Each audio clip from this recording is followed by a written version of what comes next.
नमस्कार दोस्तों, मैं एडवोकेट यशवंत यादव आपका स्वागत करता हूं लॉ एडवाइस में। आज बहुत सारे लोगों का मैसेज आता है, बहुत सारे कमेंट्स आते हैं, बहुत सारे फ़ोन आते हैं। सर लोन लिए हैं, कुछ बातें करनी है, डिफ़ॉल्ट हो गए हैं, नहीं दे पा रहे हैं, क्या प्रक्रिया है, क्या प्रोसेस है, कैसे यहाँ से छुटकारा मिलेगा, मल्टीपल लोन के ट्रैप से फंसे हैं, आगे मेरे क्या दिक्कतों का सामना करना पड़ेगा, क्या प्रोसेस होगा, क्या नहीं होगा, क्या करना चाहिए, क्या नहीं करना चाहिए। वीडियो देख लेंगे, पूरी आपकी डाउट ही क्लियर हो जाएगी। ये वीडियो इतना मन से आपको बनाया जा रहा है ताकि मुझे भी मालूम है आपने लोन लिया है, डिफॉल्ट कर गए हैं। अच्छा, ये वीडियो वही लोग देखिए जो जेन्युइन डिफॉल्टर हैं, जो बिल्कुल डिफॉल्टर माने जो पैसे लिए हैं और जान बूझ के नहीं देना चाहते, उनके लिए वीडियो नहीं, अभी से हट जाए। वो उनको देखने की जरूरत ही नहीं है। वो उस डिफॉल्टर के लिए, वो क्लाइंटों के लिए है जो किसी विषम परिस्थिति के कारण लोन की ईएमआई नहीं दे पा रहे हैं। जॉब लॉस, व्यापार में घाटा, कोई दुर्घटना या फिर कोई पारिवारिक समस्या, ऐसी समस्या है या कोई बीमारी ऐसी, तो उन्हीं के लिए वीडियो है। और जो बिल्कुल डिफॉल्टर हैं अभी छोड़ के चले जाएं, उनको लिए ये वीडियो है ही नहीं। तो आज मैं बता दूं, सबसे पहला काम, आपने कई लोन लेते हैं, एक लोन लिए, एक लोन को चुकाने के लिए दूसरा लोन लेते हैं, दूसरे लोन को चुकाने के लिए तीसरा लोन, अपना सिबिल को बचाने के लिए अपने लोन पे लोन लेते चले गए और एक को चुकाने के चक्कर में दूसरा तीसरा करते करते मल्टीपल लोन के ट्रैप में फंस जाते हैं। यही तो समस्याएं होती हैं आपकी। एक को चुकाने के लिए दूसरा तीसरा चौथा पांचवा मल्टीपल, जहां पे एक लोन था आप 10 लोन हो गए हैं। तो यही समस्याएं होती हैं ज्यादातर लोग की, सबकी यही समस्याएं हैं। सर मल्टीपल लोन के डिफॉल्टर है और सब अनसिक्योर्ड लोन है, पर्सनल लोन है, बिजनेस लोन है, एजुकेशन लोन है, तो ऐसे लोन जिसपे प्रॉपर्टी मॉर्गेज नहीं है, अनसिक्योर्ड लोन है।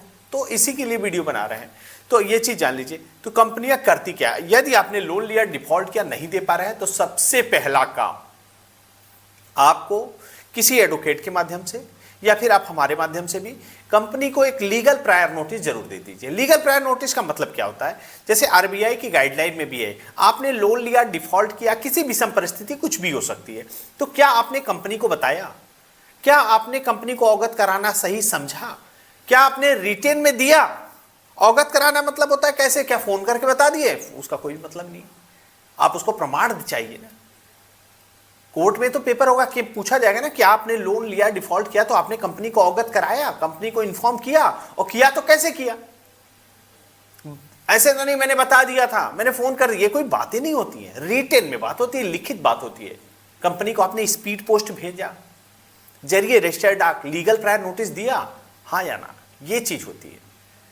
तो अगर आपने दिया है तो आप ठीक है, आपने तो कंपनी को अपनी परिस्थिति के बारे में ऑलरेडी बता रखा है। उसके बाद सबसे पहला काम कंपनी को लीगल प्रायर नोटिस दे। उसके बाद कंपनियां क्या करती हैं, पहले एक ईएमआई डिफॉल्ट हुई, फोन कॉल तो शुरू हो जाते हैं उनके, दूसरी ईएमआई डिफॉल्ट हुई, थोड़ी उनकी बात करने का तरीका थोड़ा थोड़ा बदलने लगता है।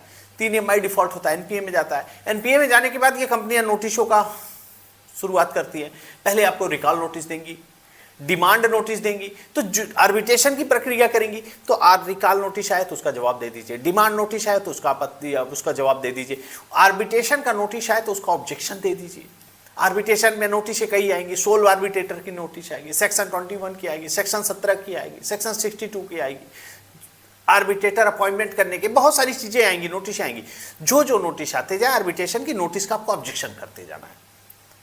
क्योंकि आर्बिट्रेशन एंड कंसोलिडेशन एक्ट 1996 में साफ शब्दों में बताया गया है, आर्बिट्रेशन की प्रक्रिया दोनों की सहमति से होना चाहिए, आर्बिट्रेटर निष्पक्ष होने चाहिए। ऐसा नहीं कि मैंने आर्बिट्रेटर तय कर लिया तो वही सब दोनों को मान्य हो, ऐसा नहीं है। दोनों की सहमति होनी चाहिए। तो बहुत सारी कंपनियां ये भी कहेंगी कि आपने जब लोन लिया था तो मैंने आपसे हर टर्म्स एंड कंडीशन पे सिग्नेचर करवा लिए थे, आप उसके परमिशन ले लिया था, आपको आर्बिट्रेटर तो हम ही नियुक्त करेंगे। तो ऐसा नहीं है। जो आपने कॉन्ट्रैक्ट किया था, जो सिग्नेचर करवाया था, वो लॉफुल होना चाहिए। ऐसा नहीं है आपने कॉन्ट्रैक्ट में ये भी लिख दे, एक तो छोटे छोटे इंग्लिश में इतने लिखे होते हैं, आपको साइन करने के लिए होता है, लोन लेना होता है तो ले लेते हैं, साइन कर देते हैं, उसमें ये भी लिखा हो या आप लोन नहीं देंगे तो आपके हाथ काट लिए जाएंगे, क्या यह लॉफुल है? आप कुछ भी लिख दोगे तो मान्य है? अरे जो कानून में है, जो संविधान में, जो नियम है वही तो करोगे। अगर आपने ऐसे कोई लोन ले रहे हो, लिख दिए बीच में यहाँ आपने लोन नहीं लिया तो आपके कान काट लिए जाएंगे, तो क्या ये कान काट सकते हैं? अरे लॉफुल होना चाहिए, जो नियम है वो। ऐसा नहीं कि आर्बिट्रेशन में आप आर्बिट्रेटर हम नियुक्त करेंगे। अरे आप कौन होते हो नियुक्त करने? आर्बिट्रेशन कैंसुलेशन एक्ट में नियम है, आर्बिट्रेशन की प्रक्रिया दोनों की सहमति से हो गई। तो आप लिख दिए तो इसका मतलब सत्य हो जाएगा कि आपने लिख के मैंने लिख के दिया था, आपने साइन किया है, आपने परमिशन दिया है, तो ये सही हो जाएगा? ऐसा कुछ नहीं है, ऐसा कुछ नहीं है। लॉफुल होना चाहिए, नियम से होना चाहिए। चलिए, आर्बिट्रेशन का आपने ऑब्जेक्शन कर दिया, इसके बाद उन्हें लगेगा कंपनियां अब क्या कर सकती हैं, मैक्सिमम क्या कर सकती हैं। आपने ऑटो डेबिट लगवाया था, सेक्शन 25 ईसीएस बाउंस जिसे कहते हैं, जब नहीं देंगे तो एक ईएमआई का एक केस होता है। ये ज्यादातर केस आपको सेक्शन 25 में केस कर देंगे। एक ईएमआई जैसे 5000 की आपकी ईएमआई थी, 5000 का केस कर देंगे। एक ईएमआई का एक केस होगा, एक ईएमआई का पेमेंट करते हैं तो केस खत्म हो जाता है। और ये केस कहां करेंगे? कलकत्ता में, अहमदाबाद में, जयपुर में, अब तो लुधियाना में भी। तो बहुत सारे लोगों के पास नोटिसें आई होंगी, बहुत सारे लोगों के पास ये नोटिस आई होंगी। सेक्शन 25 का, पेमेंट एंड सेटलमेंट एक्ट का आपका कलकत्ता में केस है, अहमदाबाद में केस है, ऐसे ऐसे बहुत सारी नोटिसें आती हैं। तो अगर आप जेन्युइन डिफॉल्टर हैं, नहीं दे पा रहे हैं, तो जो परिस्थितियां आ रही है, जो नोटिस आ रही है, नोटिस का तो आपको रिप्लाई करना ही पड़ेगा। तो आप नोटिस का रिप्लाई करते जाइए। क्यों? क्योंकि आप जेन्युइन डिफॉल्टर हैं, किसी विषम परिस्थिति के कारण लोन की ईएमआई नहीं दे पा रहे हैं, तो बहुत घबराने की जरूरत नहीं है। मैक्सिमम कंपनियां क्या कर सकती हैं, आज उस पर ही बात हो रही है। सेक्शन 25 का केस कर सकती है। चेक आपने दे रखा है, ज्यादातर तो नहीं देते अब के समय में, लेकिन चेक दिया है तो चेक बाउंस का केस कर सकते हैं। तो जो प्रक्रिया है, जो करना है वो तो करेंगे। देखिए एक दिन में तो सेटलमेंट नहीं होगा कि आपने आज लोन लिया, डिफॉल्ट कर गया और कल सेटलमेंट हो जाए, ऐसा नहीं है। एक दिन जरूर हो जाएगा, एक दिन जरूर हो जाएगा, क्योंकि कंपनियों का भी एनपीए बढ़ रहा है और कंपनियां भी चाहती हैं इसको सेटल करके इसको क्लोज किया जाए। लोक अदालत का आयोजन होता है कल परसों, आज 12 तारीख है, 13-14 को लोक अदालत है, राष्ट्रीय लोक अदालत पूरे देश में है। तो उसमें सबसे ज्यादा तो लोन का ही सेटलमेंट होगा। कंपनियां कैंप लगा करके लोन जहां पे आपका होता है, लोक अदालत आयोजन होगा, वहां पे देखिए कभी जाकर के, केवल समझौता समझौता सेटलमेंट। तो यही होता है, एक दिन में तो नहीं होता, एक दिन जरूर हो जाता है।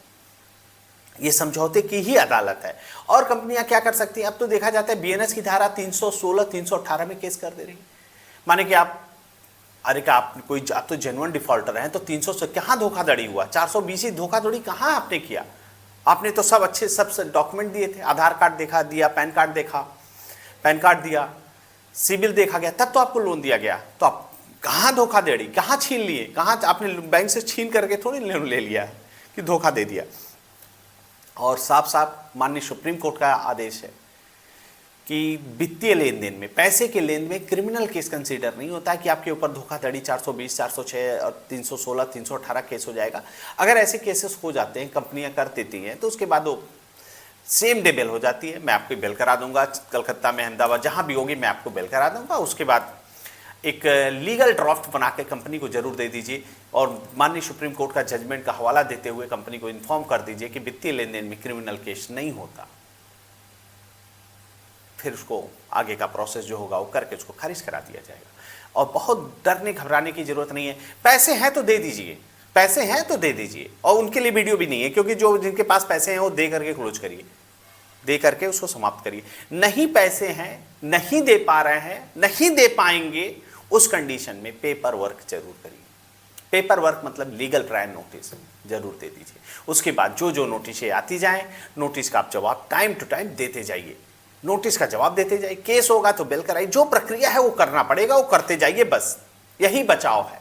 और मल्टीपल लोन के डिफॉल्ट हो गए हैं, लोन की ईएमआई ज्यादा हो गई है और आपकी इनकम कम हो गई है, तो आपको डिफॉल्ट होने से कोई नहीं रोक सकता। आपको तो डिफॉल्ट होना तय है, क्योंकि ईएमआई ही इतनी ज्यादा हो चुकी है कि आपका सैलरी कम पड़ रही है।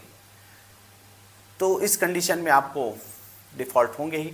तो डिफॉल्ट जब होंगे, उससे अच्छा है कि आप सेटलमेंट पे आए, समझौता करके उसको क्लोज कर लीजिए। और नहीं कर पा रहे हैं, नहीं समझौता करने का भी, सेटलमेंट करने का भी पैसा नहीं है, तो जो लीगली प्रोसेस है उसको तो आपको करना ही पड़ेगा। उससे नहीं भागिए। आप कोई भगौड़ा नहीं है, आप कोई अपराधी नहीं है, आप जेन्युइन डिफॉल्टर हैं। किसी विषम परिस्थिति, किसी ऐसी दुर्घटना बस, ऐसी कोई बीमारी बस, जॉब लॉस के कारण या कोई व्यापार में घाटा होने के कारण आप लोन की ईएमआई नहीं दे पा रहे हैं, तो जो प्रक्रिया है, जो प्रोसेस है, उसको करना पड़ेगा। बिल्कुल डिफॉल्टर आप नहीं हैं, किसी भी सम परिस्थिति के कारण अगर लोन की ईएमआई नहीं दे पा रहे हैं, तो जो प्रोसेस है उसको करिए। और recall notice, demand notice, arbitration, जो नोटिस आए, नोटिस का आपको रिप्लाई जरूर करना है, नोट कर लीजिए। एडवोकेट का नोटिस आता है, एडवोकेट की तरफ से रिप्लाई जाना चाहिए। लीगल प्रायर नोटिस जरिए रजिस्टर्ड डाक एडवोकेट की तरफ से जाना चाहिए। और उसके बाद कभी कोई दिक्कत हो, समस्या हो, परेशानी हो, कहीं बेल कराना हो, प्रोसेस क्या है, कैसे करना है, आप हमारा नंबर है, आप हमसे संपर्क कर सकते हैं। मैं अपनी बातों को यहीं समाप्त करता हूँ। जय हिंद, जय भारत, धन्यवाद।